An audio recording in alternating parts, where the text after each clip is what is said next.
大家好，我叫湯國輝，有人叫我湯。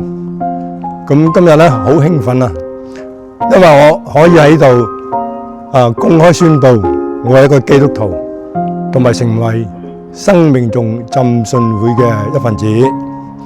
咁喺度咧，我要多謝兩個人，一個係我嘅朋友 Fiona， 係佢引領我認識主耶穌。佢住喺美孚，有一日佢俾電話我哋，佢話聽日嚟我哋嗰度，想帶我哋去生命眾浸信會聽下道咁樣。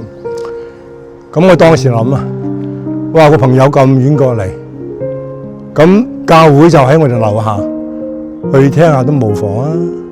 所以我就應承咗。咁第二個我要多謝嘅咧，就係阮林。2023年12月10號，嗰日我第一次去教會。咁嗰日咧係阮林喺台上分享佢嘅捐肝嘅心路歷程。咁佢嘅捐肝咧，就係嗰個受肝人咧就唔係親姊妹。咁我聽咗之後咧，非常之感動。咁喺一般人嘅眼中咧，就唔可能嘅事。俗語有嗰個說話就係錢財身外物，但係呢個唔係身外物，呢個係人體嘅重要器官。老實講，就算係捐血都唔係好多人可以做得到，何況係捐肝咧？咁我當時諗係乜嘢嘅動力可以令到阮林有咁大嘅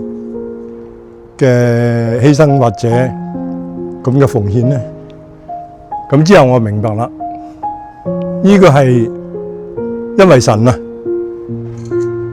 喺馬可福音第10章27節，耶穌咁講：在人是不能，在神卻不然，因為神凡事都能。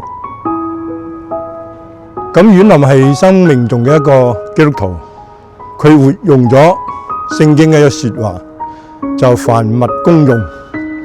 佢認為自己嘅器官甚至生命都可以被神使用嘅。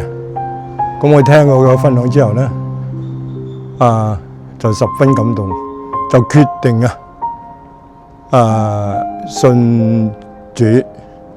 咁以前對基督教嘅不信同埋懷疑咧，完全冇晒啦。咁信主之後咧，我嘅人生咧有好大嘅改變。以前咧人生咧得過且過嘅啫，冇乜盼望。但係而家我嘅內心有平安啦，有喜樂同埋永恆嘅盼望。多謝。